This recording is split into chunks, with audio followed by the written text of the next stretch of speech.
ٹھیک ہے. تو بسم اللہ الرحمن الرحیم وبہ نستعین وهو خیر المعین. بات ہماری سب سے پہلے کہ ہم قرآن کریم کی خدمت میں جائیں. سب سے پہلے ہم آداب قرآن کے حوالے سے اپنی گفتگو کا آغاز کریں گے. یعنی وہ کون سے آداب ہیں جن کی انسان کو رعایت کرنی چاہیے اور پھر ان آداب کی رعایت کرتے ہوئے قرآن کریم کے ہاں ہم حاضر ہوں. سب سے پہلے خود ادب کیا ہے، ادب کا پتہ چل جائے کہ ادب کسے کہتے ہیں، اور اس کے بعد پھر وہ آہستہ آہستہ ایک ایک کر کے آداب کو ہم ذکر کریں گے. چونکہ کلمہ ادب عربی زبان کا لفظ ہے.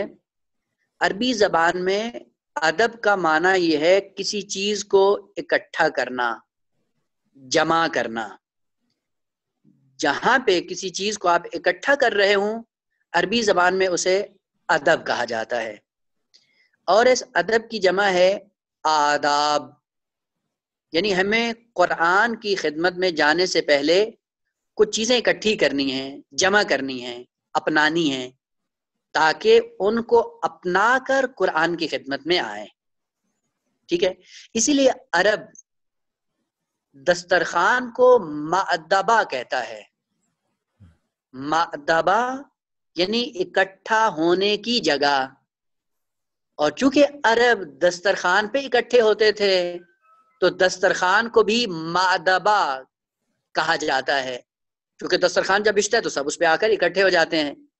اسی لیے روایت میں بھی ہے امام رضا علیہ الصلوۃ والسلام سے، امام میں معصوم فرماتے ہیں القرآن مأدبۃ اللہ، قرآن اللہ کا بچھایا ہوا دسترخوان ہے. یعنی اس پہ اکٹھے ہو جاؤ، اس پہ جمع ہو جاؤ. اور جمع ہونے کے بعد کیا کرنا ہے؟ کہا چونکہ قرآن کے اندر سب کچھ ہے تو آپ کو سب کچھ ملے گا. آپ کو دین چاہیے، اس میں ملے گا. آپ کو سیاست چاہیے، قرآن میں ملے گی. تاریخ چاہیے، ملے گی. اخلاقیات چاہیے، ملے گا. جو کچھ آپ کو چاہیے ہوگا قرآن کے اندر موجود ہے. چونکہ ظاہر انسان جب دسترخوان پہ آتا ہے تو جتنی بھی انسان کی کھانے پینے کی چیزیں ہوتی ہیں ساری دسترخوان پہ موجود ہوتی ہیں. بس سب سے پہلا ہم نے معنی کیا ادب، کہتے ہیں جمع ہونے کو، اکٹھا کرنے کو.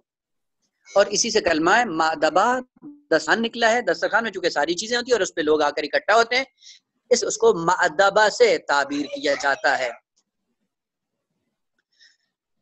اور یہیں سے اس کی ایک تعریف ہے ادب کی، وہ یہ ہے کہ ایسے امور کو اکٹھا کریں جن کے اندر دو خصوصیات ہوں.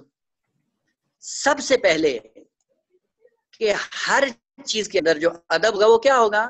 ایک ایسی چیز کو آپ اکٹھا کریں جو اس چیز کی خوبصورتی کا باعث بنے. ہر چیز کو اکٹھا نہیں کرنا ہے، بس ایسی چیز کو اکٹھا کریں جس کی وجہ سے اس فعل کے اندر خوبصورتی آ جائے. اور دوسرا کہ وہ چیزیں جو اکٹھا کر رہے ہیں وہ ایک ہدف کو پورا کرنے کے لیے مؤثر بھی ہوں. یعنی آپ بالآخر کسی چیز کو جب اکٹھا کر رہے ہیں تو اکٹھا کرنے کی کوئی غرض ہے، کوئی ہدف ہے، کوئی مقصد ہے. اس مقصد کے لیے ان چیزوں کا اکٹھا کرنا آپ کے لیے مفید فائدہ ہو. مثال دوں، مختصر ادب کے اندر دو رکن ضروری ہیں. ایک حسن فعلی، دو غرض اور مقصد کا حصول. یہ دونوں چیزیں پوری ہو رہی ہوں گی تو وہ ادب کہلائے گا. ابھی مثال عرض کروں، انسان کی یہ خوبصورتی ہے، ظاہر یہی شکل و صورت جو خدا نے خلق کی ہے. اس بدن کو اگر آپ دیکھتے ہیں تو اس کے اندر سارے اعضاء موجود ہیں. ٹھیک ہے، سب چیزیں موجود ہیں، کان، ہاتھ، ناک، منہ، سر، ٹانگیں، ہاتھ، ساری چیزیں موجود ہیں. یہ ساری چیزیں ہیں، آیا ان کے اندر حسن ہے یا نہیں ہے؟ حسن ہے. کیوں؟ اس لیے کہ حسن کا معنی یہ ہے کہ جس چیز کو جہاں پہ ہونا چاہیے وہیں پہ ہے. حسن عمل کا معنی یہ ہے کہ جس چیز کو جہاں پہ ہونا چاہیے وہ اگر وہیں پہ رکھے تو وہ خود بخود خوبصورتی کا سبب بن جائے گی. اگر یہ ناک کان کی جگہ ہوتی اور کان ہاتھ پہ ہوتا تو انسان کے اندر خوبصورتی نہیں ہوتی. چونکہ ہر چیز جہاں پہ ہونی چاہیے تھی وہیں پہ ہے، اس لیے حسن عمل ہے۔ بس ضمناً ہمیں یہ بھی پتہ چل گیا کہ حسن عمل کا معنی کیا ہے۔ حسن عمل کا معنی یہ ہے کہ جس چیز کو جہاں پہ ہونا چاہیے تھا آپ وہیں پہ رکھ دیں۔ جب وہاں پہ رکھیں گے تو وہ حسن، خوبصورتی اور زیبائی کا سبب بن جائے گی۔ اب یہاں سے 2-4 اور مثالیں بھی ذکر کروں۔ مثلا خداوند عالم نے کہا کہ صبح جب اٹھتے ہو تو 2 رکعت نماز پڑھو، واجب ہے۔ آپ کہنے نہیں جی ہم تو جوان ہیں، ہمارے اندر انرجی بہت زیادہ ہے، ہم 2 کی جگہ 4 پڑھ لیتے ہیں۔ خدا نے کہا نہیں، یہ حسن عمل کا باعث نہیں ہے۔ جتنا میں نے چاہا ہے تم اس کو اسی مقام پہ رکھو۔ کہا جب تم اپنے گھر میں ہو تو روزہ رکھو، لیکن جب سفر پہ جاؤ تو روزہ نہیں رکھو۔ کیوں؟ کہا اس لیے کہ اس عبادت کا حسن اسی جگہ پہ جس جگہ پہ خود اس نے چاہا ہے، لہذا ہمیں خدا سے بڑھ کر کوئی کام نہیں کرنا چاہیے۔ اسی لیے قرآن نے بار بار یہ کہا ہے الذی خلق الموت والحیات لیبلوکم ایکم احسن عملا۔ تم میں سے، یعنی موت اور حیات کو ہم نے خلق کیا کس لیے؟ تاکہ ہم آپ کا امتحان لیں۔ امتحان میں کیا دیکھیں گے کہ آپ میں سے حسن عمل کو کون انجام دیتا ہے۔ بس پتہ چل گیا حسن عمل کیا ہے، یعنی جس چیز کو جہاں پہ ہونا چاہیے تھا وہیں پہ ہونا چاہیے۔ نماز کا وقت ہے نماز پڑھو، کام کا وقت ہے کام کرو، روزے کا وقت ہے روزہ رکھو، حج کا وقت ہے حج پہ جاؤ، جہاد کا وقت ہے جہاد کرو۔ اگر جہاد کا وقت ہے آدمی گھر پہ بیٹھا رہے یہ حسن عمل نہیں ہے، اگرچہ گھر میں نماز ہی کیوں نہ پڑھ رہا ہو، یہ حسن عمل نہیں ہے۔ بس جس چیز کو خدا نے چاہا ہے کہ تم جہاں پہ میں چاہتا ہوں وہیں پہ تم اس کو رکھو تو یہ حسن عمل ہوگا۔ اور جہاں پہ خدا کی مرضی کے بغیر کسی چیز کو آپ رکھیں گے اچھا ہی کام کیوں نہ ہوگا لیکن وہ حسن عمل نہیں کہلائے گا۔ ایک نمونہ اور ذکر کر دوں، امام حسین علیہ السلام مدینہ سے نکلے مکہ، اور مکہ سے وہ اپنا عمرہ مکمل کر کے کربلا کی طرف روانہ ہو گئے، اور حاجی وہاں پہ حج کر رہے تھے۔ امام علیہ السلام نے ایک اشارہ کیا، کہا کہ اس وقت طواف کرنے کا وقت نہیں ہے، حج کے احرام باندھنے کا وقت نہیں ہے، اس وقت خود خانہ خدا کو بچانے کا وقت ہے۔ خانہ خدا کو بچا لیا تو حج بھی تمہارا محفوظ ہو جائے گا، اور اگر ابھی آپ تم حج میں رہو گے تو یہ خانہ خدا بھی محفوظ نہیں رہے گا، لہذا یہاں سے نکلو۔ حسن عمل طواف کرنا نہیں ہے، حسن عمل اس وقت کعبے کو بچانا ہے، لہذا امام علیہ السلام کربلا کی طرف نکل گئے۔ اور امام نے بتایا کہ جو ہمارا ساتھ نہیں دے گا وہ عزت کی زندگی نہیں پائے گا، اور نتیجہ کیا ہوا؟ 2 سال بعد انہوں نے کعبے کو منجنیق سے، توپ سے انہوں نے خانہ کعبہ کو بھی مسمار کر دیا، صرف عبداللہ ابن زبیر کو پکڑنے کے لیے۔ تب لوگوں کو یاد آیا کہ امام حسین علیہ السلام نے کیا کہا تھا۔ غرض ادب کے اندر حسن فعلی چاہیے، حسن فعلی یعنی حسن عمل، یعنی جن چیزوں کو آپ اکٹھا کر رہے ہیں کسی جگہ میں، وہ جہاں پہ ہیں وہیں پہ ان کو آپ رکھیں گے تو حسن فعل اس کے اندر خود بخود آ جائے گا، خوبصورتی خود بخود آ جائے گی۔ یعنی جس چیز کو جہاں پہ ہونا چاہیے وہاں پہ اگر رکھیں گے وہ خوبصورتی کا سبب بن جائے گی۔ دوسری چیز، جس چیز پہ رکھ رہے ہیں اس کا مقصد کیا ہے، وہ مقصد کو بھی پورا کر رہی ہے نہیں کر رہی ہے۔ اگر مقصد کو پورا کر رہی ہے تو اس کا مطلب ہے کہ یہ آپ کا عمل با ادب عمل ہے۔ با ادب عمل یعنی جہاں پہ ہونا چاہیے تھا وہیں پہ ہے، ایک۔ دوسرا کہ جہاں پہ آپ نے رکھا ہے اس کا ایک مقصد ہے، وہ مقصد پورا ہو رہا ہے یا نہیں۔ اگر مقصد پورا ہو رہا ہے تو آپ نے اس ادب کی رعایت کی ہے۔ پھر مثال عرض کروں، خداوند عالم نے کہا کہ نماز پڑھو، صبح کی 2 رکعت نماز ہے، 2 رکعت آپ نے نماز پڑھ دی، جمع کر لی، اکٹھا کر لیا۔ اس کو اکٹھا کرنے کے بعد کہا یہ تو آپ ادب کے زمرے میں پہلا قدم رکھ رہے ہیں۔ پہلا قدم رکھا آپ نے کہ جہاں پہ ہونا چاہیے تھا 2 رکعت کو آپ نے وہیں پہ پڑھ دیا۔ دوسرا کہ اس ادب کو جب آپ نے اپنایا تو اس کا ایک مقصد تھا، وہ مقصد بھی پورا ہو رہا ہے یا نہیں ہو رہا ہے؟ وہ مقصد کیا تھا کہ ان الصلاۃ تنہا عن الفحشاء والمنکر، اس فعل کو آپ نے اکٹھا کیا ہے، جمع کیا ہے، ادب سے کام لیا آپ نے۔ دوسری اس کا مقصد یہ تھا کہ آپ کو گناہ سے بچائے۔ اگر یہ بچا رہی ہے کاملاً آپ نے مؤدبانہ عمل انجام دیا ہے، آپ با ادب انسان ہیں۔ اس لیے کہ آپ نے ایک فعل کو اکٹھا بھی کر لیا، جہاں پہ ہونا چاہیے تھا وہاں پہ رکھ بھی دیا۔ دوسری شرط کہ جس مقصد کے لیے اس کو اکٹھا کرنے کے لیے خدا نے کہا ہے وہ مقصد حاصل ہو رہا ہے یا نہیں؟ اگر وہ مقصد حاصل ہو رہا ہے، اب کہا جائے گا کہ اس نے جو 2 رکعت نماز پڑھی ہے، یہ نماز با ادب انسان نے 2 رکعت نماز پڑھی ہے۔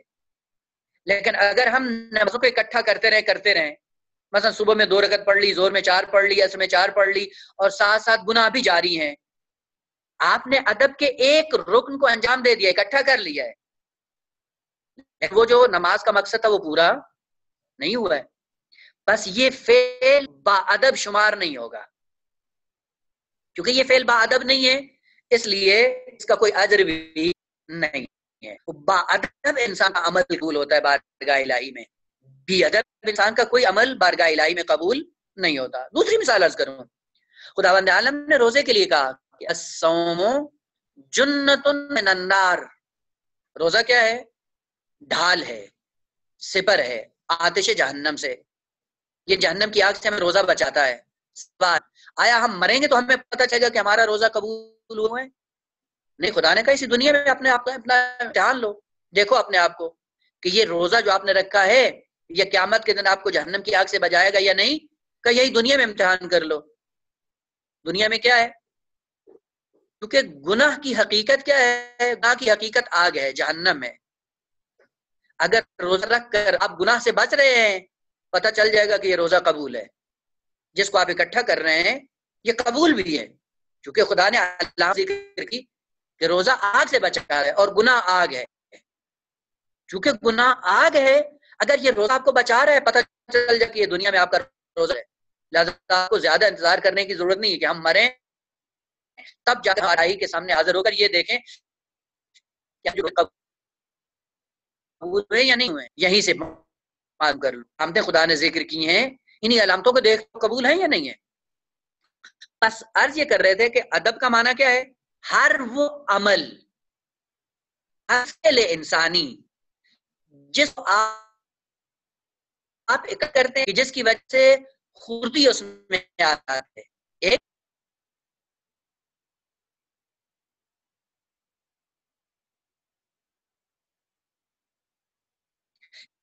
یہ مختصر سی تعریف تھی ادب کی اور آداب کی، اور اسی سے جمع اس کی آداب نکلی۔ ہر چیز کے آداب ہیں، نماز کا ایک ادب ہے، روزے کا ایک ادب ہے، حج کا ایک ادب ہے، بولنے کا ادب ہے، سونے کا ادب، بیٹھنے کا ادب ہے، سننے کا ادب ہے، ہر چیز کے آداب ہیں۔ آداب کے اندر آیا ہم ان چیزوں کو رعایت کرتے ہیں یا نہیں کرتے ہیں؟ اگر ہم رعایت کر رہے ہیں تو ادب کا بھی خیال رکھ رہے ہیں اور خود بھی با ادب بن رہے ہیں، اور اگر ان چیزوں کا خیال نہیں کر رہے ہیں تو ہم بی ادب انسان ہیں، اور بی ادب انسان ہمیشہ محروم ہوتا ہے، اس کو کچھ بھی فائدہ نہیں ہوتا، نہ دنیا میں نہ آخرت میں۔ یہیں سے ایک دوسرا نتیجہ جو لینا چاہ رہے ہیں، اس ادب کے مقابلے میں جو کلمہ ہم استعمال کرتے ہیں اخلاق ہے، نام تو سنا ہوگا نا؟ ادب کے مقابلے میں کلمہ اخلاق۔ اخلاق کیا ہے؟ وہ بھی مختصر انشاءاللہ اگر اس میں وقت میں گنجائش ہوئی اور ہمارے پاس زیادہ ٹائم ہوا تو اس کو زیادہ کھولنے کی کوشش کریں۔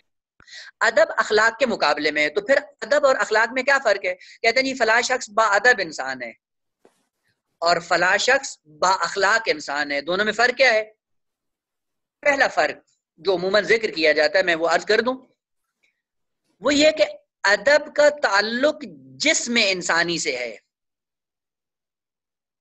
آپ چلتے ہیں، آپ سوتے ہیں، آپ بیٹھتے ہیں، آپ بولتے ہیں، جو کام آپ کے بدن سے انجام پاتے ہیں ان کو آداب کہا جاتا ہے، اور وہ کام جو آپ کی روح کے لیے مفید ہوتے ہیں اگر وہ کام انجام دیں ان کو اخلاق کہا جاتا ہے۔ مثلا نماز روح کے لیے، روزہ روح کے لیے، حج روح کے لیے، تو جو حج انجام دے رہا ہے بااخلاق انسان ہے، اور جو چل پھر رہا ہے، کھانا کھا رہا ہے، اٹھ رہا ہے، بیٹھ رہا ہے، تکلم کر رہا ہے، بول رہا ہے، یہ کیا ہے؟ ادب انسان ہے۔ یہ ایک فرق ہے جو بیان کیا جاتا ہے، لیکن یہاں پہ عرض کر دوں یہ فرق صحیح نہیں ہے، صرف سمجھانا اس لیے کہ کہیں پہ اگر آپ کو یہ بات بتائی جاتی ہے تو یہ بات صحیح نہیں ہے۔ فرق جو اساسی اور بنیادی فرق ہے وہ یہ ہے ادب کا تعلق ہمیشہ انسان کے افعال سے ہوتا ہے. انسان جو بھی فعل کام انجام دے رہا ہے وہ ادب کے زمرے میں آتا ہے. مثلا انسان کا فعل کیا ہے؟ بولتا ہے. خوب بولنے سے پتہ چل جاتا ہے با ادب ہے یا بی ادب. انسان کا کام چلنا ہے، چلنے سے پتہ چل جاتا ہے یہ با ادب انسانوں کی طرح چل رہا ہے یا بی ادب انسانوں کی طرح چل رہا ہے. سونا ایک ادب ہے، پتہ چل جاتا ہے کہ یہ با ادب انسان کی طرح سو رہا ہے یا بی ادب انسان کی طرح سو رہا ہے. اب وہ آداب ہے نا. جب انسان سوتا ہے تو کہا چت لیٹ کر سوئے گا تو انبیاء کا ہے، دائیں پہلو سوئے تو کس کا ہے؟ جو عرفاء لوگ ہیں، حکماء لوگ ہیں، ان کی طرح ہے. اور جو الٹا سوتا ہے تو بتاتے ہیں کہ یہ شیطان کی طرح ہے. بس پتہ چل گیا سونے سے بھی کہ جو اس طرح کا سوتا ہے الٹا بی ادب انسان ہے، چونکہ شیطان کا پیروکار ہے. بس ہر وہ چیز جس کا تعلق انسان کے فعل سے ہو اس کو کہا جائے گا کہ یہ با ادب انسان ہے یا بی ادب انسان ہے.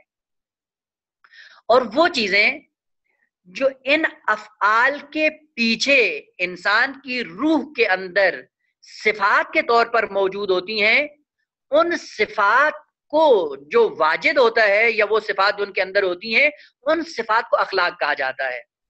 ابھی پھر مثال عرض کروں مطلب کو واضح کرنے کے لیے. مثلا انسان پیسے دیتا ہے اپنے ہاتھ سے کار خیر کے لیے، سخاوت مندانہ چند ایک رقم نکالی دے دی کار خیر کے لیے کسی مستحق کو.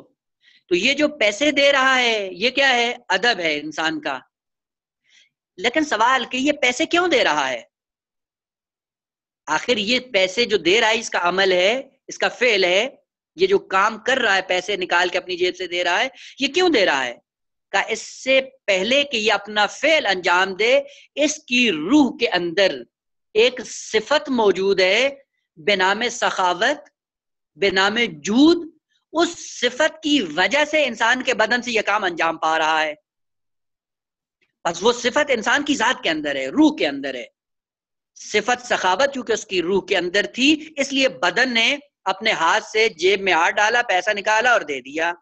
دوسرا انسان جاتا ہے میدان جہاد میں جنگ کرتا ہے، یہ اس کا عمل ہے، یہ ادب ہے.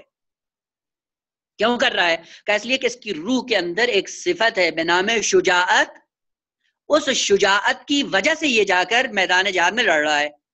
لیکن اگر اس روح کے اندر صفت کیا ہوتی؟ بزدلی ہوتی، یہ ڈرپوک ہوتا تو یہ کبھی بھی میدان جہاد کی طرف نہیں جاتا. بس وہ کام جو فعل سے مربوط ہو اس کو ہم ادب کے دائرے میں شمار کرتے ہیں. اور وہ چیزیں جو انسان کی روح کے اندر ہوں، وہ صفات کہ جن صفات کی وجہ سے انسان ان افعال کو انجام دیتا ہے، ان صفات کو ہم اخلاق کا نام دیتے ہیں. اور مثال عرض کروں، انسان جاتا ہے کسی محفل میں بیٹھتا ہے، جھوٹ بول رہا ہوتا ہے. یہ جھوٹ بولنا اس کے لیے کیا ہے؟ یہ ادب کے دائرے میں آتا ہے کہ بی ادب انسان ہے جو جھوٹ بول رہا ہے. لیکن سوال یہ کیوں جھوٹ بول رہا ہے؟ کہ اس کے روح کے اندر ایک بری صفت موجود ہے، اس بری صفت کی وجہ سے یہ جھوٹ بول رہا ہے. اور وہ بری صفت کیا ہے؟ کہ اس کے اندر طاغوتیت پائی جا رہی ہے، اس کے اندر تمرد پایا جا رہا ہے، اس کے اندر اپنے مولا کے مقابلے میں نافرمانی کا جرثومہ موجود ہے کہ جس کی وجہ سے یہ جھوٹ بول رہا ہے. یہ صفت کس کے اندر ہے؟ یہ روح کے اندر ہے. اس صفت کی وجہ سے اس سے جتنے افعال سرزد ہوتے ہیں ان کے پیچھے وہ صفات ہوتی ہیں جن صفات کی وجہ سے یہ سارے افعال انسان انجام دیتا ہے. مثلا ایک جھوٹ بولتا ہے تو کسی صفت کی وجہ سے، سچ بولتا ہے تو ایک صفت کی وجہ سے وہ جو اس کی روح کے اندر موجود ہے. نماز پڑھتا ہے تو اس کی روح کے اندر چونکہ صفت عبودیت موجود ہے، وہ صفت عبودیت اس کو اکساتی ہے کہ آؤ نماز پڑھو. اور وہ انسان جو نماز نہیں پڑھ رہا ہوتا ہے وہ کیا ہے؟ چونکہ اس کی روح کے اندر شیطنت موجود ہے، اس شیطنت کی وجہ سے مصلی عبادت پہ نہیں آتا ہے. بس حقیقتاً وہ شیطنت جو روح کی صفت ہے یا عبودیت جو روح کی صفت ہے، ان صفات کی وجہ سے یہ افعال انسانی وجود میں آتے ہیں. بس یہی سے پتہ چل جاتا ہے کہ آداب کا تعلق بدن سے ہی ہے، بدن کے افعال سے ہی ہے. لیکن ان بدن کے افعال کے پیچھے روح کے اندر کچھ صفات ہیں. وہ جیسی صفت ہوگی ویسے اس کا جسم آ کر میدان عمل میں اتر جائے گا. لیکن یہاں پہ ایک بات عرض کر دوں کہ یہیں سے نفاق وجود میں آتا ہے. بعض لوگ ہیں کہ صفت روح کے اندر کچھ اور ہوتی ہے لیکن عمل ان کا کچھ اور ہوتا ہے, یعنی کنٹرول کر لیتے ہیں. لیکن جب امتحان کا وقت آتا ہے تو وہی صفت جو اس کے اندر ہوتی ہے اسی قسم کا اس سے عمل سرزد ہوتا ہے. یعنی وہ لاکھ کوشش کرے چھپانے کی, لیکن میدان امتحان میں جب آتا ہے تو وہ صفت خود بخود ظاہر ہو جاتی ہے. ایک نمونہ عرض کر دوں, مثلا شیطان نے حضرت تمیل علیہ السلام کے فرمان کے مطابق 50,000 سال عبادت کی, اور اس کے اندر ایک صفت تھی تکبر چھپا ہوا تھا اور اس نے ظاہر نہیں کیا. خداوند چونکہ اندر موجود تھی, اس کی روح کے اندر یہ صفت تکبر بری صفت موجود تھی. اگرچہ وہ عبادت بڑی کر رہا ہے, کرتا, لیکن خدا نے ایک امتحان لیا.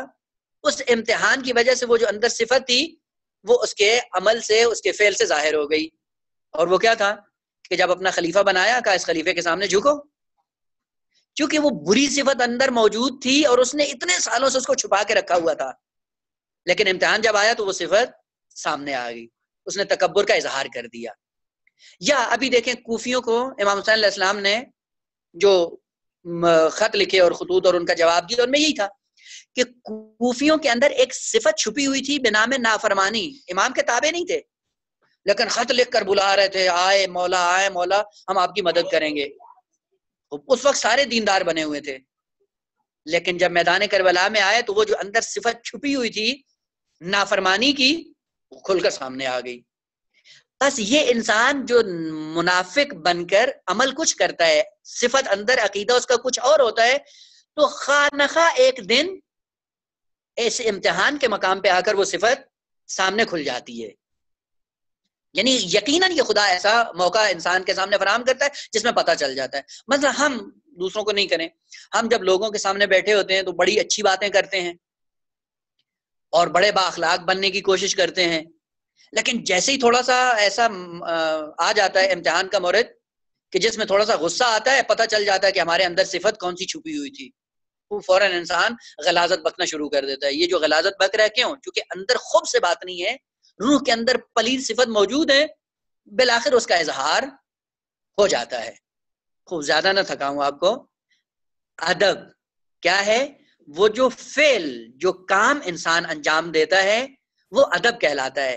لیکن اس فعل کے پیچھے ایک نفس سے انسانی کے اندر, روح انسانی کے اندر ایک صفت چھپی ہوئی ہوتی ہے. وہ صفت جس کے اندر ہوتی ہے اس صفت کی وجہ سے اس کو اخلاق کا نام دیا جا سکتا ہے. اچھا انسان, برا انسان. اچھا انسان کون ہے؟ اخلاق کے اعتبار سے کہا جن کا روح عظیم ہے, اندر صفات حمیدہ انہوں نے اپنائی ہوتی ہیں, شجاعت, عفت, صداقت, اطاعت, عبودیت. یہ صفات جس روح کے اندر ہوں گی اس کے عمل کیسے ہوں گے؟ ہمیشہ مطیع پروردگار ہوگا. لیکن جس کی روح کے اندر رذائل چھپے ہوئے ہیں, شیطنت چھپی ہوئی ہے, نافرمانی چھپی ہوئی ہے, بزدلی چھپی ہوئی ہے, بخیل ہے انسان, تو اس سے اعمال بھی ویسے ہی سرزد ہوں گے. بس یہیں پہ ہم نے ضمناً ایک فرق بھی بیان کر دیا کہ ادب اور اخلاق, ادب یعنی انسان کا فعل, اخلاق یعنی انسان کی روح کی صفات. تو جو روح کی صفات ہوتی ہیں ان کو ہم اخلاق کا نام دیتے ہیں. یہ بہت با اخلاق ہے. کیا مطلب؟ یعنی بڑی عظیم صفات کا حامل ہے. یہ صداقت, عدالت, عفت, شجاعت, ان چیزوں کا مالک ہے. لیکن اگر اس کے مقابلے میں جھوٹا انسان ہو, بد اخلاق ہے یہ انسان. اگر اس کے اندر صفت ہے نافرمانی چھپی ہوئی ہے, کوئی یہ شیطانی انسان ہے, بد اخلاق ہے, یہ اخلاق کا مالک نہیں ہے, اخلاق حسنہ کا مالک نہیں ہے. دوسری بات یہاں پہ عرض کر دوں کہ اخلاق عربی زبان میں دو کلمے استعمال ہوتے ہیں. ایک کلمہ ہے خلق, خے کے اوپر زبر ہے, اور ایک ہے خلق, خے کے اوپر پیش ہے. دونوں میں فرق کیا ہے عربی میں؟ خلق یعنی عدم سے وجود میں لانا, کوئی چیز نہ ہو اس کو وجود دے دینا. اس سے کلمہ نکلا ہے خالق. تو خدا نے ہمیں خلق کیا نا، ہم نہیں تھے، ہمیں وجود دے دیا. اور خلق کیا ہوتا ہے؟ خلق ہوتا ہے کہ موجود شدہ چیز کے اندر تبدیلی کرنا. خلق شدہ چیز کے اندر تبدیلی کرنا. یہ تبدیلی اچھی بھی ہو سکتی ہے، بری بھی ہو سکتی ہے. پھر مثال عرض کروں،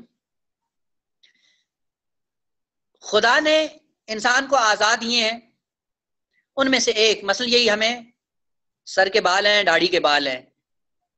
یہ بال پہلے نہیں تھے، ایک زمانے کے بعد خدا نے دینا شروع کر دیے. اس میں ہمارا کوئی رول نہیں ہے. یہ کون خلق کر رہا ہے؟ خدا. اس میں ہمارا کوئی رول نہیں ہے. اب ان بالوں کو سنوارنا یہ ہمارا اور آپ کا کام ہے. ہم ان بالوں کو ایسے بھی سنوار سکتے ہیں کہ باہر جائیں معاشرے میں تو کہیں گے یہ شریف انسان ہے، اور ہم بالوں کا اسٹائل وہ بھی بنا سکتے ہیں کہ ہمیں دیکھتے کہیں گے یہ لوفر انسان ہے. یہ اسٹائل ہمارے ہاتھ میں ہے. یعنی خدا کی دی ہوئی چیز کو آپ کس طرح سنوارتے ہیں، اچھی طرح یا بری طرح؟ اگر اچھی طرح سنواریں گے آپ بااخلاق انسان ہیں، اور اگر بری طرح سنواریں گے تو ہمیں کہا جائے گا کہ یہ برے اخلاق کا مالک ہے. خلق کا معنی کیا ہے؟ خدا کی دی ہوئی چیز کو مختلف شکلوں میں سنوارنا. اور خلق کا کیا ہے؟ کسی چیز کو عدم سے وجود دینا. ٹھیک ہے جی. خلق کی جمع خلائق استعمال ہوتا ہے، اور خلق کی جمع کیا ہے؟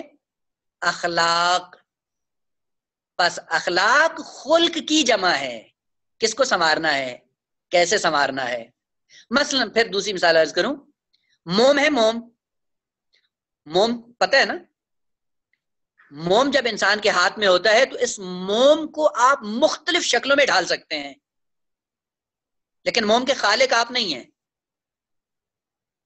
خلق کسی اور ذات نے کیا ہے، اور خلق کر کے آپ کے ہاتھ میں دے دیا ہے کہ اس موم کو جس شکل میں آپ ڈالنا چاہیں ڈال سکتے ہیں. آپ جس سانچے میں ڈالیں گے، جس سانچے میں اس موم کو ڈالیں گے، مثلا آپ کے پاس سانچا پڑا ہوا ہے، بکری کی شکل بنی ہوئی، آپ نے اس میں موم ڈال دیا. جب وہ سانچے سے نکالیں گے تو اس موم کی شکل کیا ہوگی؟ بکری کی ہوگی. اگر اس کے اندر کوئی اور شکل ہوگی، مثلا کتے کی ہے تو وہ کتے کی شکل اختیار کر لے گا، ہاتھی کی ہے تو ہاتھی کی شکل اختیار کر لے گا. یعنی موم میں یہ صلاحیت ہے کہ وہ کسی شکل میں بھی تبدیل ہو سکتا ہے. لیکن یہ یاد رہے کہ موم کے آپ خالق نہیں ہیں، صرف آپ مختلف شکلیں بنا سکتے ہیں.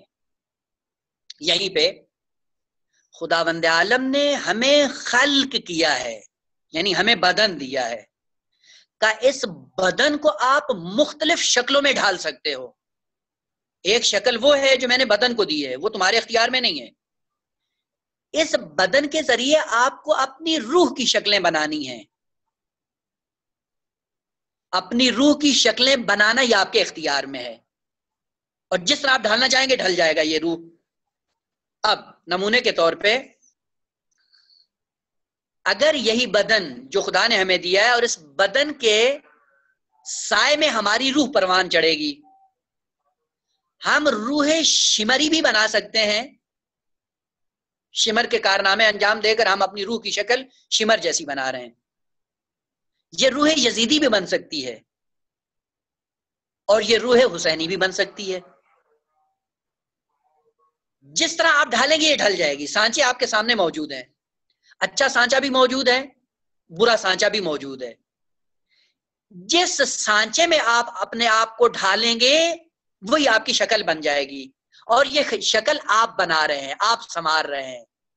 اس لیے خدا نے کہا کہ خلق میرا کام ہے، خلق یہ تیرا کام ہے. اسی لیے کہا جاتا ہے کہ یہ با اخلاق انسان ہے یا بد اخلاق انسان ہے. یعنی ہم نے اس بدن کے ذریعے اپنی روح کی شکل شمر جیسی بنائی ہے، یزید جیسی بنائی ہے، یا حسین علیہ السلام جیسی بنائی ہے، یا پیغمبر جیسی بنائی ہے. اور دونوں ہمارے لیے آئیڈیل ہیں. ایک اچھا ماڈل، ایک برا ماڈل، اور اس بیچ میں ہمیں آزاد چھوڑ دیا گیا ہے. وہ ماڈل اپناؤ گے اپنا سکتے ہو، اختیار میں نے دیا ہے. دوسرا ماڈل اپناتے ہو وہ بھی اپنا سکتے ہو، اس لیے کہ ہم نے آپ کو اختیار دیا ہے. لیکن یہ ذہن میں رکھ لیں کہ جس ماڈل کو اپنائیں گے آپ کی شکل وہی ہوگی، اور قیامت کے دن وہی شکل آپ کے سامنے آئے گی جو آپ اپنا کر آئے ہیں۔ ہم کیا کریں گے؟ ہم نے چونکہ آپ کے سامنے ایک پردہ تھا، آپ کو نظر نہیں آ رہا تھا کہ آپ اپنی شکل کیسی بنا رہے ہیں، ہمارا کام ہوگا فقط اس پردے کو ہٹا دیں گے، نیچے سے آپ کی شکل جو خود آپ نے بنائی ہوگی وہ آپ کے سامنے آ جائے گی۔ اسی لیے خداوند عالم نے قرآن میں ارشاد فرمایا یوم تبلی السرائر، یوما یعنی ایک دن آنے والا ہے، تبلا ہم ہٹا دیں گے، سرکا دیں گے، سائڈ پہ کر دیں گے، کیا؟ السرائر، سرائر جمع ہے سریرہ کی، سریرہ کہتے ہیں پردے کو، یعنی ہم کیا کریں گے قیامت کے دن؟ یہ پردہ سرکا دیں گے، ہٹا دیں گے، یہی پردہ جو بدن کا، جو مادے کا پردہ روح کے اوپر چڑھا ہوا ہے، اس کو ہم ہٹا دیں گے۔ تو ہٹائیں گے تو ہوگا کیا؟ کا نیچے سے تم خود نکل آؤ گے، جس سانچے میں آپ نے زندگی کے اندر، جو سانچہ آپ نے زندگی کے اندر اپنایا ہوا تھا، اس کے اندر جو آپ نے شکل بنائی تھی وہ آپ کے سامنے آ جائے گی۔ بس شکل بنانا ہمارا کام ہے، اسی کو کہا یہ جو شکل ہم بناتے ہیں اسی کو عربی میں خلق کہا جاتا ہے۔ ہم جو بھی شکل بنا رہے ہیں ہم خلق والا کام کر رہے ہیں۔ تو اب سوال، خدا نے جب خلق کیا ہے کتنا خوبصورت خلق کیا ہے یا نہیں ہے؟ آج بھی ہم اگر اپنے بدن کے اعضاء کو ٹٹولنا چاہیں تو پوری دنیا ابھی تک حیران ہے اس سسٹم کے اندر کہ کیسا پیارا سسٹم خدا نے خلق کیا ہے۔ جب اس نے خلق اتنا خوبصورت کیا ہے تو اس خوبصورت خلق کے اندر عقل کا تقاضا نہیں ہے کہ ہم بھی بہترین رنگ بھریں اس کے اندر خلق کا؟ پس خلق یعنی رنگ بھرنا انسانیت کا، اور خلق یعنی اللہ کا کام۔ بس یہ نہ سمجھیں کہ ہم جب عمل کرتے ہیں، نماز پڑھتے ہیں اور فلاں ہوتے تو ہم بھی خالق ہو جاتے ہیں، نا، ہم خالق نہیں ہیں، ہم خلق کے مالک ہیں۔ اسی لیے پیغمبر اسلام کے لیے خدا نے ارشاد فرمایا کہ ہم نے سب کی خلقت عظیم پیمانے پہ کی ہے، لقد خلقنا الانسان فی احسن تقویم، بہترین ماڈل میں ہم نے انسان کو خلق کیا ہے، اور واقعاً بہترین ماڈل ہے۔ خوب اس بہترین ماڈل میں رنگ بھرنا ہے ہمیں انسانیت کا، وہ جو ہم رنگ بھریں گے انسانیت کا اسی کا نام خلق ہے۔ وہ کیسا خوبصورت آپ رنگ بھریں اس انسانیت، کس سانچے میں ڈالیں، خدا نے خود تعارف کروا دیا، انکا لعلی خلق عظیم، ہم نے آپ کو خلقت عظیم دی اور اس خلقت عظیم کے اندر آپ نے خلق کے عظیم کا رنگ بھر دیا۔ خوب ہمارے سامنے خدا نے ان کو آئیڈیل نمونہ اسوہ بنا کر پیش کر دیا، لقد کان لکم فی رسول اللہ اسوۃ حسنہ، آپ کے لیے آئیڈیل ہیں۔ جب آئیڈیل ہیں تو کیا کرو؟ کہ اپنی زندگی کے اندر وہ رنگ بھرو جو پیغمبر نے اپنی زندگی کے اندر رنگ بھرا ہے۔ بولنا اسی کی طرح بولو، سونا آپ کا پیغمبر کی طرح ہو، جاگنا آپ کا پیغمبر کی طرح ہو، پڑھنا آپ کا پیغمبر کی طرح ہو، لوگوں کے ساتھ آپ کے روابط پیغمبر کی طرح ہوں۔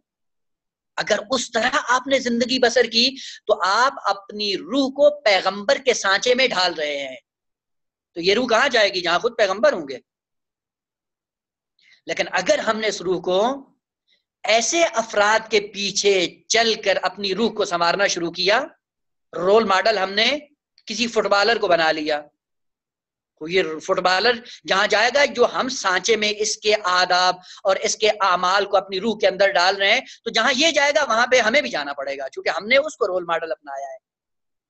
خلق ہمارا اسی فٹ بالر کی طرح تھا۔ اب یہیں پہ آپ مثالیں آپ خود تلاش کر سکتے ہیں۔ بس خلق یعنی ہمارا اپنا کام، خدا کی دی ہوئی خلقت کے اندر انسانی رنگ بھرنا، اور اس کی جمع اخلاق ہے، اور دوسری جمع اس کی خلق استعمال ہوتی ہے۔ خلق لام کے اوپر حرکت نہیں ہے، ساکن ہے، جزم ہے۔ خلق یعنی سنوارنا، خلق اس کی جمع ہے یعنی مختلف انداز سے سنوارنا، اخلاق یعنی کئی صفات کو اپنانا۔ اب جس کی صفات اپنائیں گے ویسے ہماری شکل بنتی رہے گی۔ تو یہاں پہ ہم نے دو مطلب ذکر کیے، ادب کیا ہے، ادب کی تعریف کیا ہے، ادب اور اخلاق میں فرق کیا ہے۔ عرض کیا کہ اخلاق اس روح کی صفات کو کہا جاتا ہے، وہ روح کی صفات پہلے ہوتی ہیں اور انہی صفات کی وجہ سے ہمارے افعال ہم سے سرزد ہوتے ہیں۔ جو سچ بول رہا ہوتا ہے اس کے پیچھے اس کی روح عظیم صفت صداقت کی حامل ہوتی ہے. جہاں پہ ہم جہاد کے میدان پہ اترتے ہیں تو اس سے پہلے کہ ہمارا بدن میدان جہاد میں جائے اس سے پہلے ہماری روح کے اندر صفت شجاعت ہوتی ہے جو ہمیں اکساتی ہے اس کام پر کہ ہمیں میدان جہاد میں جانا چاہیے. ہم اپنے بدن سے 4 پیسے نکال کر کسی فقیر کی مدد کرتے ہیں، لیکن اس سے پہلے کہ ہم یہ کام انجام دیں ہماری روح کے اندر صفت سخاوت اور صفت جود موجود ہوتی ہے، جس کی وجہ سے انسان میدان عمل میں آ کر چند پیسے نکال کر کسی کی مدد کر دیتا ہے. پس آداب افعال سے وجود میں آتے ہیں اور اخلاق صفات سے وجود میں آتے ہیں، اور یہیں سے پتہ چل جاتا ہے کہ اگر کسی انسان کو پہچاننا چاہیں تو اس کا عمل بھی یہیں سے پتہ چل جاتا ہے کہ جو عمل انجام دے رہا ہے اس کے پیچھے صفت کون سی کار فرما ہے. آیا صفت عظیم سے یہ فعل سرزد ہو رہا ہے یا صفت پست سے یہ فعل سرزد ہو رہا ہے اس انسان سے؟ مثالیں بہت ہیں، میں مثالوں سے آپ کو زیادہ الجھانا نہیں چاہ رہا ہوں، صرف اس لیے کہ وہ مطلب ذہن میں آ جائے. خب یہ ایک بیک گراؤنڈ تھا صرف بحث ادب کا. اب سوال کہ ہم قرآن کی خدمت میں آنا چاہتے ہیں تو قرآن کے لیے کون سے آداب ہیں؟ سب سے پہلا ادب قرآن کی تلاوت کا ادب ہے. تلاوت کے آداب ہیں. تلاوت کا ادب کیا ہونا چاہیے؟ یہ جب ہم قرآن کی تلاوت کر رہے ہوں تو ہمارے اندر کون کون سے آداب ہونے چاہیے، یعنی کون سی چیزیں ہم اپنے اندر جمع کر کے پھر آئیں قرآن کی خدمت میں تاکہ قرآن کی تلاوت کریں. ٹھیک ہے جی. اس سے پہلے کہ ہم آداب تلاوت کو یہاں پہ ذکر کریں ایک نقطہ یہاں پہ اور عرض کر دوں. قرآن نے 2 کلمے استعمال کیے ہیں، ایک ہے تلاوت، ایک ہے قراءت. ٹھیک ہے. قراءت کا معنی ہے پڑھنا، ہم تلاوت کا معنی بھی پڑھنا شروع کر دیتے ہیں، کہتے ہیں تلاوت بھی، یعنی میں صبح اٹھا نماز پڑھی قرآن کی تلاوت کر رہا تھا، جبکہ نہیں، تلاوت نہیں کر رہے تھے آپ، قرآن کی قراءت کر رہے تھے، پڑھ رہے تھے. قراءت کا معنی پڑھنا ہوتا ہے، تلاوت کا معنی پڑھنا نہیں ہے. تلاوت کا معنی کیا ہے؟ ابھی سورہ جمعہ میں ہے پیغمبر اسلام کے لیے، البتہ تمام انبیاء کی یہ صفت ہے لیکن پیغمبر اسلام کے لیے، هو الذی بعث فی الامیین رسولا من انفسهم یتلو علیہم آیاتہ، آیات خدا کی تلاوت کرتا ہے، وَيُعَلِّمُهُمْ وَيُزَكِّيهِمْ، بعد میں ہے وہ باقی طول و تفصیل بعد میں. ہمیں اس کلمے سے غرض ہے کہ پیغمبر کا کام کیا تھا؟ یتلو علیہم آیات، خداوند عالم کی آیات کی تلاوت کرتا ہے ان پر. اب تلاوت کا معنی ہم نے کیا سمجھا؟ یعنی پڑھتے تھے، نہ ایسا نہیں تھا. وہ تلاوت کا پہلے معنی کر لیں پھر اس کے بعد پتہ چلے. تلاوت کہتے ہیں عربی زبان کے اندر ایک چیز جب آگے جا رہی ہو اور دوسری چیز اس کے پیچھے پیچھے بغیر فاصلے کے جا رہی ہو اس کو کہتے ہیں تالی. آگے والا کون ہوتا ہے؟ اس کو عربی میں کہتے ہیں مطلوب، اس میں مفعول ہے. اب نہیں معلوم یہ کلمات آپ سے آشنا ہیں یا نہیں، لیکن آہستہ آہستہ انشاءاللہ ہو جائے گا. تالی یعنی جو کسی کے پیچھے پیچھے چلتا ہے. عموماً ابھی دوسری مثال عرض کروں، عرب جب اپنے اونٹ چرانے جاتے تھے صحرا میں تو ظاہر ہے جو اونٹنی ہوتی تھی ماں وہ آگے چلتی تھی اور جو اس اونٹنی کے بچے ہوتے تھے وہ اونٹنی کے پیچھے پیچھے چلتے تھے، جہاں پہ ماں قدم رکھتی وہیں پہ وہ قدم رکھتے تھے. تو یہ بچے جو ماں کے نقش قدم پہ چل رہے ہوتے ہیں ان کو عربی زبان میں کہا جاتا ہے تلاوت کرنے والے ہیں، یعنی پیچھے پیچھے چلنے والے ہیں. پتہ چل گیا؟ بس تالی یعنی جو کسی ذات کے پیچھے پیچھے چلتا ہے. ہو خداوند پیغمبر کی صفات ہیں کہ یہ آیات خدا کی تم پر تلاوت کرتا ہے. کیا ہے؟ یعنی سب سے پہلے آیات خدا پہ خود عمل کرتا ہے اور پھر تمہیں دعوت دیتا ہے کہ میرے پیچھے پیچھے چلو. جب تم پیچھے پیچھے چلو گے تو تم تالی بن جاؤ گے پیغمبر کے. جب قرآن کی آیات کے مطابق اپنی زندگی بسر کرو گے تو تم تالی قرآن بن جاؤ گے. بس یہ قرآن کی تلاوت کر رہا ہے. کیا مطلب؟ خدا نے کہا یا ایھا الذین آمنوا اوفوا بالعقود، جو وعدہ کیا اس کو پورا کرو، جو عہد و پیمان باندھا ہے اس کو پورا کرو. تو جو پورا کر رہا ہے وہ تالی قرآن ہے، اور جو صرف اس آیت کو پڑھ رہا ہے اور ہمیشہ اپنے عہد و پیمان کی مخالفت کر رہے، یہ تالی قرآن نہیں ہے، یہ قاری قرآن ہے. قاری قرآن بہت ہیں، تالی قرآن بہت کم ہے. اب تلاوت کے کچھ آداب ہیں، قرآن کی تلاوت کے آداب. سب سے پہلے کیا ہے؟ تلاوت کے صرف دو ہی ادب ہیں.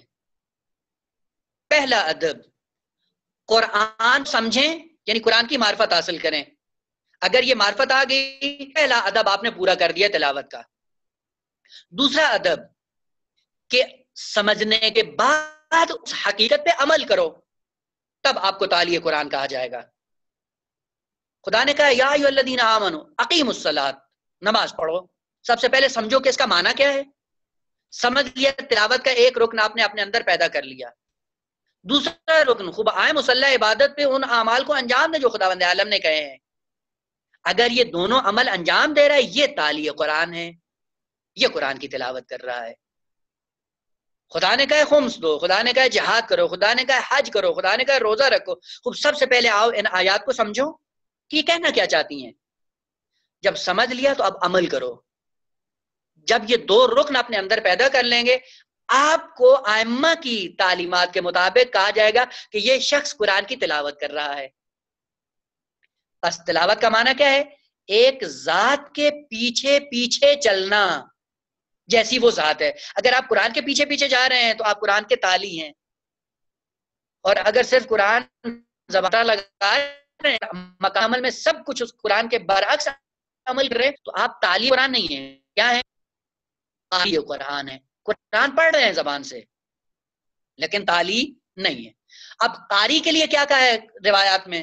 بہت سے ایسے لوگ ہیں کیا کرتے ہیں، قرآن پڑھ رہے ہوتے ہیں اور قرآن ان پہ لعنت کر رہا ہوتا ہے. ربا قارئ القرآن والقرآن یلعنہ. بہت سے ایسے لوگ ہیں جو قرآن پڑھ رہے ہوتے ہیں لیکن پلٹ کر قرآن انہی پہ لعنت کر رہا ہوتا ہے. ہم سورہ ہم پڑھتے ہیں جا کے ایاک نعبد و ایاک نستعین، ہم تیری ہی عبادت کرتے ہیں، اور ایک دن سجدہ نہیں کیا خدا کو. وہ یہ کیا سورہ ہے؟ ہم سجدہ ایک نہیں کیا اور کہتے ہیں کہ ہم آپ کی عبادت کر رہے ہیں. وہ جھوٹ بول رہا ہے نا. جب جھوٹ بول رہا ہے تو قرآن بھی پلٹ کر لعنت کر رہا ہے.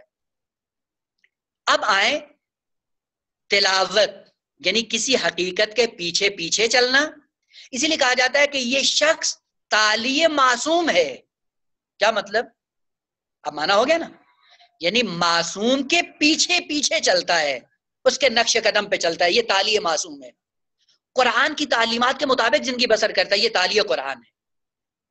یہاں پہ عرض کر دوں کہ اکثر لوگوں نے تلاوت کا معنی یعنی یہی ظاہری طور پہ قرآن کی آیات کی تلاوت کرنا یعنی پڑھنا ان کو اس معنی میں بھی استعمال کرتے ہیں. تو وہ بھی کیوں کرتے ہیں؟ اس لیے کہتے ہیں کہ آپ ہر دوسری آیت کو پہلی آیت کے بعد میں پڑھتے ہیں، یعنی ایک آیت کے بعد دوسری آیت، دوسری کے بعد تیسری، اس تسلسل کے ساتھ چونکہ آیات پڑھ رہے ہوتے ہیں تو معنی تلاوت کے اس کے اندر بھی موجود ہے. کیونکہ مثلا اب ہم نے پڑھا الحمدللہ رب العالمین، اس کے بعد کہا الرحمن الرحیم. یہ الرحمن الرحیم کس کے بعد آیا ہے؟ الحمد کے بعد آیا ہے. مالک یوم الدین الرحمن الرحیم کے بعد آ رہا ہے. ایاک نعبد اس کے بعد آ رہا ہے. تو چونکہ معنی اس کا یہاں پہ ہے اس لیے قرآن کے پڑھنے کو بھی تلاوت کہا جاتا ہے. واضح ہو گیا؟ بس چونکہ جب ہم قرآن کو پڑھ رہے ہوتے ہیں اس میں بھی یہی ہوتا ہے کہ ہر آیت کو دوسری آیت کے بعد پڑھتے ہیں تو وہ بھی تلاوت کا معنی دے رہا ہوتا ہے، یعنی پیچھے پیچھے آ رہی ہوتی ہے پڑھنے میں. لیکن اصل تلاوت کا معنی کیا ہے؟ وہ یاد کیا کہ کسی ذات کے پیچھے پیچھے چلنا. معصوم کے پیچھے چلتے ہیں آپ کو کہا جائے گا تالی معصوم. اور اگر معاذ اللہ ہم شیطان کے پیچھے چلتے ہیں تو کیا ہو جائیں گے؟ تالی شیطان. شیطان کے پیچھے چل جس کے پاس اسی کے آپ تالی ہیں. تالی یعنی پیچھے پیچھے چلنے والا. اسی لیے ایک یہاں پہ تعبیر ہے عرض کر دوں تاکہ وہ نہ ہو. نہج البلاغہ کو کہا جاتا ہے کہ یہ تالی تلو قرآن ہے، یعنی نہج البلاغہ قرآن کا تالی ہے. کیا مطلب؟ یعنی جو تعلیمات قرآن نے بیان کی ہیں وہی تعلیمات نہج البلاغہ میں موجود ہیں.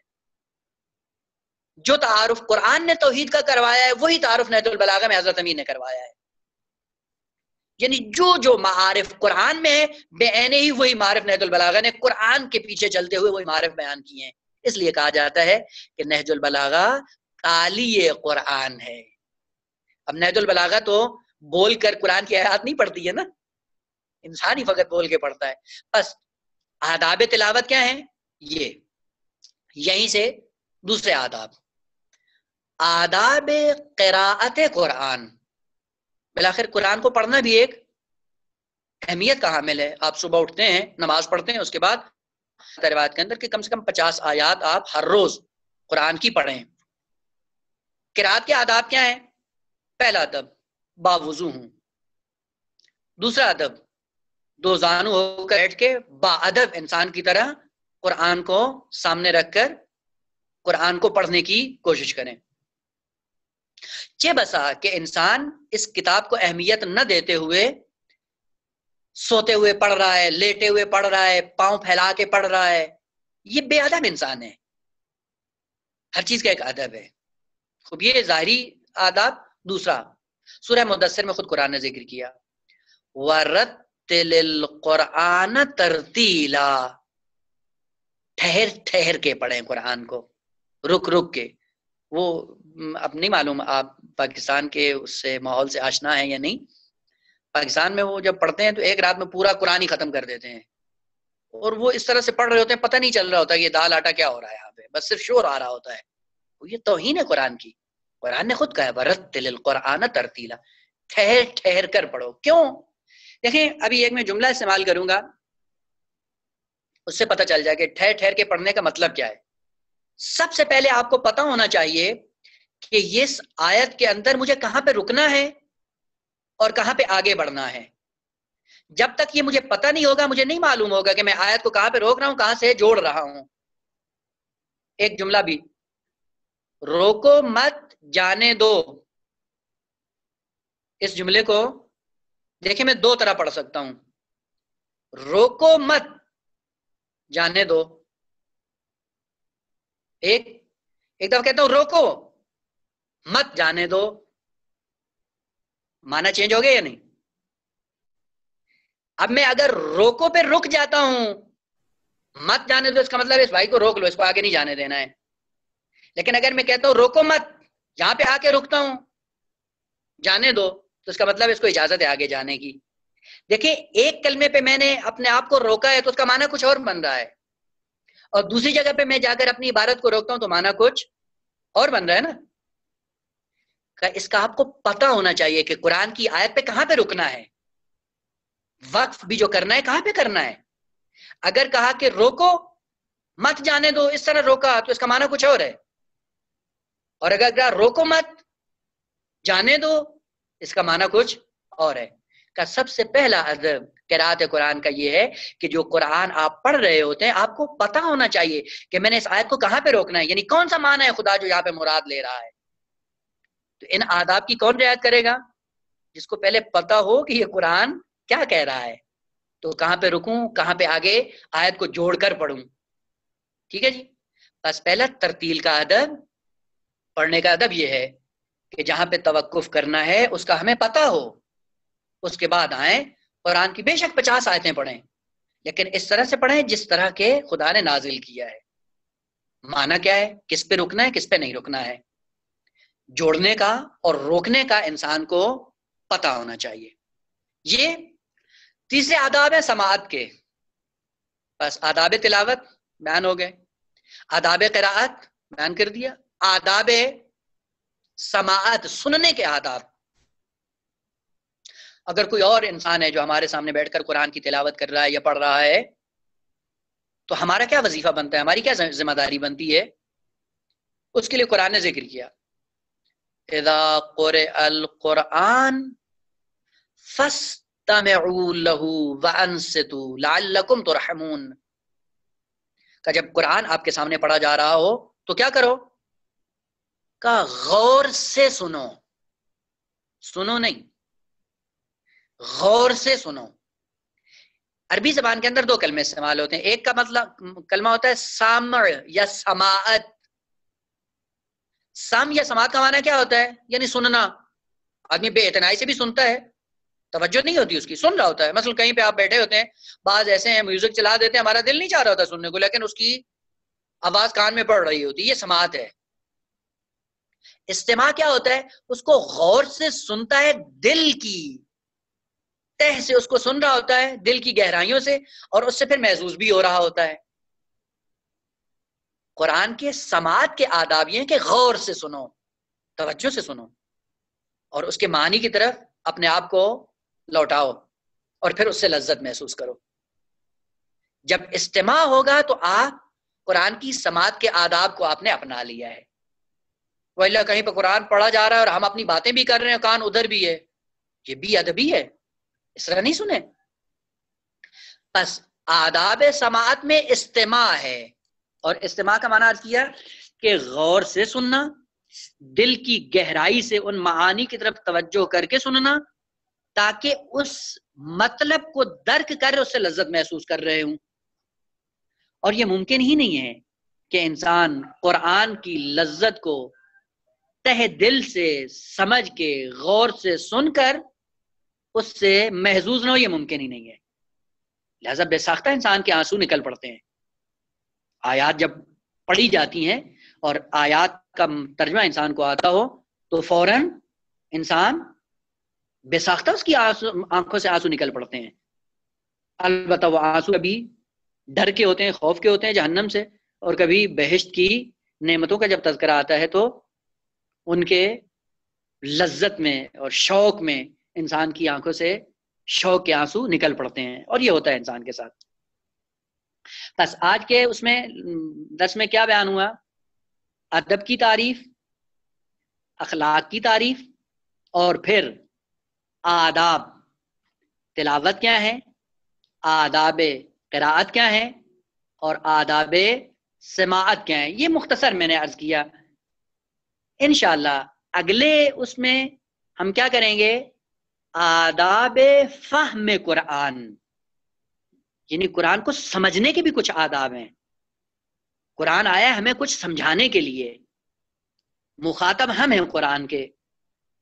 یہ قرآن اول سے آخر تک جو نازل ہوا ہے ہمارے لیے نازل ہوا ہے، تو پھر ایک قرآن کا تعارف بھی ہو جائے کہ قرآن کون سی کتاب ہے، اور پھر وہ کون سے آداب ہیں جن کو ہم اپنائیں، تاکہ ان آداب کو اپنانے کے بعد جب ایک آیت ہم پڑھ رہے ہوں قرآن کی، اس کو سمجھنے کے کون سے آداب ہیں، تاکہ وہ اب آداب اپنا کر ہم انشاءاللہ قرآن کی خدمت میں ہمیشہ کے لیے رہیں۔